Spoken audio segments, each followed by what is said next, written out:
Hoje o nosso estudo está aqui no capítulo 9 de Provérbios. Vou também passar pelo livro de Tessalonicenses. Vamos aqui no 9. Esse capítulo 9 de Provérbios está falando do banquete da sabedoria. Eu vou ler só o 10, é um pedacinho desse banquete. O temor do Senhor é o princípio da sabedoria, e a ciência do santo a prudência. Então a prudência, ela é muito importante na nossa vida, desde no nosso falar, como no nosso agir, no nosso pensar, enfim. Então, pensar antes de falar é uma prudência que nós devemos buscar em Deus, né? E assim como as nossas outras escolhas na vida, né?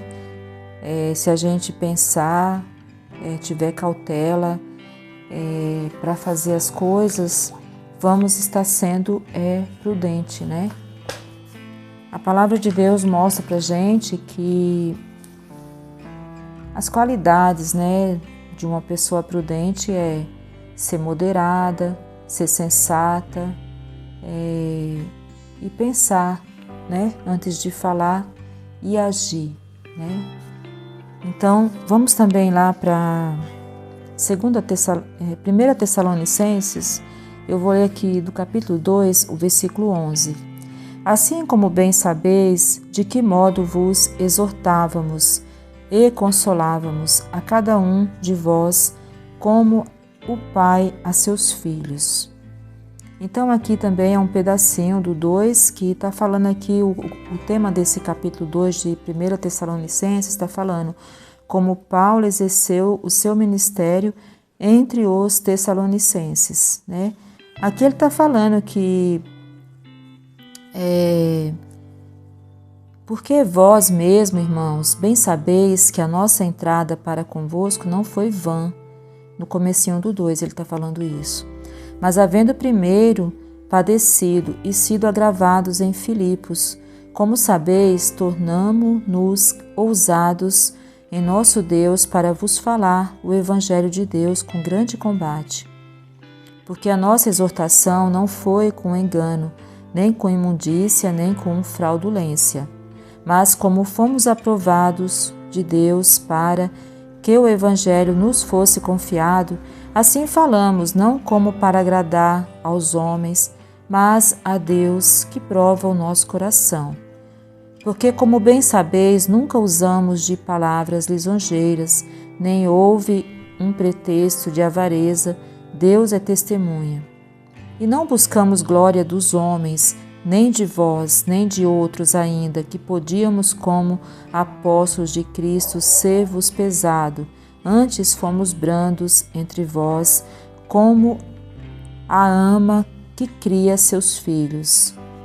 Assim nós, sendo-vos tão afeiçoados de boa vontade, quiséramos comunicar-vos não somente o Evangelho de Deus, mas ainda a nossa própria alma, porquanto nós éreis muito querido, porque bem vos lembrais, irmãos, do nosso trabalho e fadiga, pois trabalhando noite e dia, para não sermos pesado a nenhum de vós, vos pregamos o Evangelho de Deus. Vós e Deus sois testemunhas de que santa, justa e irrepreensivelmente nos ouvemos para convosco os que crestes. Aí chegamos aqui, né? Assim como bem sabeis de que modo vos exortávamos e consolávamos a cada um de vós, como pai a seus filhos, né? Para que conduzisseis dignamente para com Deus e para com Deus que vos chama para o seu reino e glória.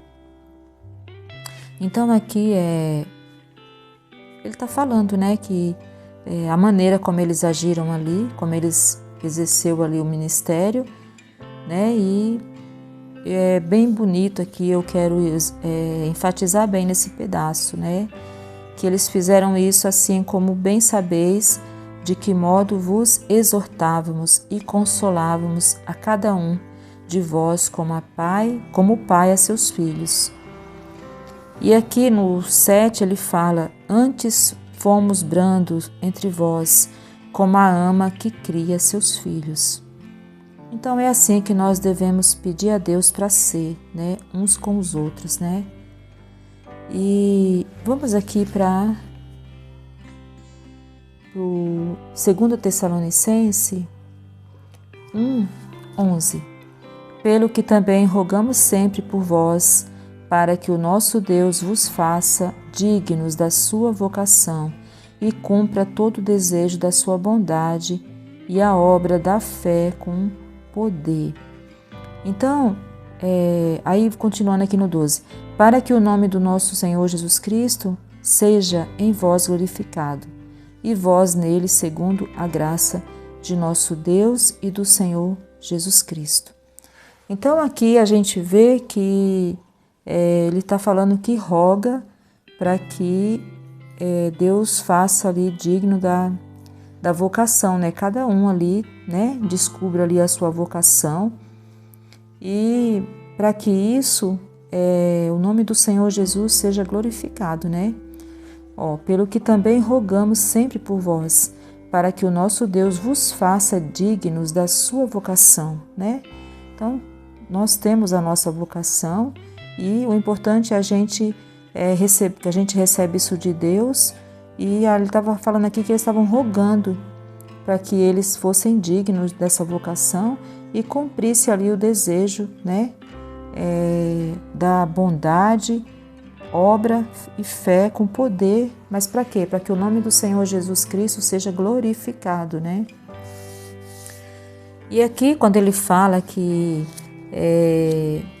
como ama, né, cuidou desse povo, que como pai ensina o filho, né? E ele fala também que não ficou ali com palavras, né, para elogiar, enfim, mas não ficou ali bajulando ninguém, mas ele teve esse cuidado, né, como pai, com o filho, exortando, e como uma ama que cria, né? Então é assim que nós devemos ser, né? E a prudência, ela tá nisso, né? Ela faz parte, né? A prudência é um pedacinho da sabedoria, né? Então, nós devemos ter muito cuidado, né? Quando a maneira como a gente trata as pessoas, o que a gente fala para as pessoas, porque mesmo a gente tendo esse cuidado, a gente ainda vai falar bobagem, tolice, e a gente vai errar, né? Mas se a gente não tiver cuidado nenhum, a gente vai fazer isso com mais frequência, né? Uma vez eu ouvi uma história que uma pessoa, uma irmã, ela ia com frequência numa determinada igreja, né? E ela ouvia ali que não adiantava ficar sentada no banco só engordando, né?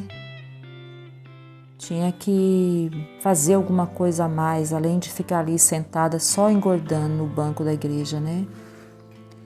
E essa irmã, por causa dessa palavra que ela ouviu, ela se afastou da igreja e nunca mais ela quis saber de igreja, né? Então, é isso que acontece às vezes, né? É tão difícil você... Primeiro que não é a gente que ganha, né? Deus... A palavra do Senhor fala que um planta, o outro rega, mas quem faz crescer é o Senhor, né? Mas o Senhor nos deu ali esse privilégio de, uma vez que já aprendeu a palavra dele, pregar para outros, né? Então, aí a pessoa ouvindo ali a pregação, o Senhor usa a nossa vida para que aquela alma seja alcançada, seja ganha, né?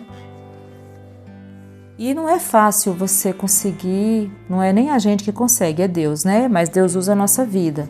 Mas as pessoas que estão ali orando, buscando por alguém, ou tá pregando, sabe que não é fácil levar uma alma para a igreja, né? Levar uma alma, assim, ao entendimento da palavra, né?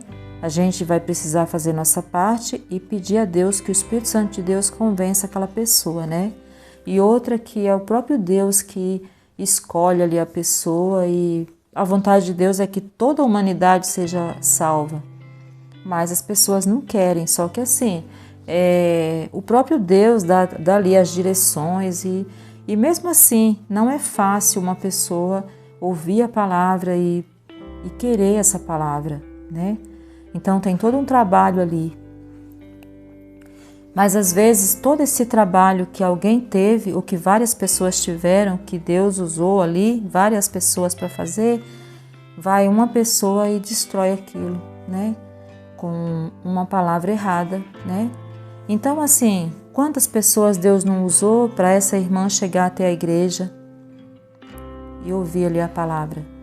E quando essa irmã estava sentada ali na igreja ouvindo a palavra, ela estava ali querendo ser uma mãe melhor, uma esposa melhor, uma filha melhor, um ser humano melhor. Então essa irmã, ela não estava só engordando no banco, né? Ela estava buscando ser uma pessoa melhor. Porque se ela conseguir ser uma mãe melhor, os filhos dela também vão ser melhores, né? Onde ela estiver, ela vai fazer a diferença. Ela vai ali, de alguma forma, o reino de Deus vai ser visto ali através da vida dela. Mas tem pessoas que eles querem ver as pessoas correndo de um lado para o outro, fazendo coisas, né? E então, assim, essa pessoa que fez essa pregação e falou essa palavra, né? Eu fico pensando que responsabilidade que ela tem nisso, né? Em relação a essa pessoa ter saído da igreja, né? Se essa pessoa não vai ter que dar conta para Deus de tal palavra. E quantos de nós não tem essa situação na vida? De às vezes sair por aí falando o que a gente pensa sem pensar, né? E tirando as pessoas de um lugar que o Senhor já colocou, né? Ali teve um trabalho para aquela pessoa chegar até ali, né? Aquela ovelha, né? E de repente vem alguém com uma sabedoria dessa e joga fora aquele trabalho que outros tiveram, né? Então, assim, a gente tem que pensar no que a gente está fazendo, né? E pedir a Deus prudência no abrir e fechar da nossa boca, né? Que todos nós erramos, mesmo quando a gente quer acertar, a gente erra. Mesmo quando a gente pede para Deus, a gente erra todo dia. Se a gente não errar nas coisas que a gente faz, a gente vai errar no que a gente fala. Mesmo a gente buscando, tendo cuidado. Agora imagina se a gente não tiver cuidado nenhum. E se a gente ficar falando tudo o que pensa. Porque tem gente que fala, eu falo mesmo, eu sou sincera, sou sincero, né? Eu não consigo. Não, meu irmão ou minha irmã.